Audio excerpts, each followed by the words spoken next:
एतां दृष्टिमवष्टभ्य नष्टात्मानोऽल्पबुद्धयः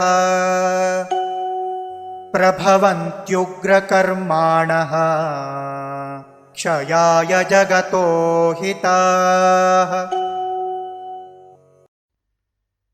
एतां दृष्टिम् अवष्टभ्य नष्ट आत्मानः अल्पबुद्धयः प्रभवन्ति उग्रकर्माणः क्षयाय जगतः अहिताः।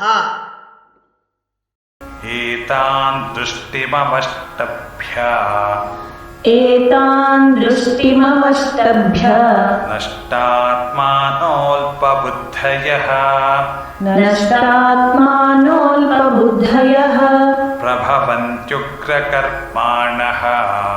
प्रभवन्त्युग्रकर्माणः क्षयाय जगतो हिताः। एतां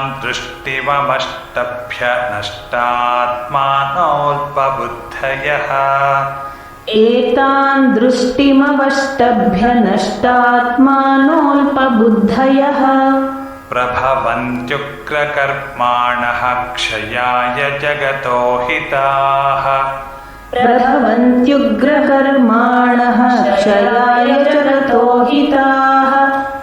एतां दृष्टिमवष्टभ्य नष्टात्मानोऽल्पबुद्धयः प्रभवन्त्युग्रकर्माणः क्षयाय जगतो हिताः।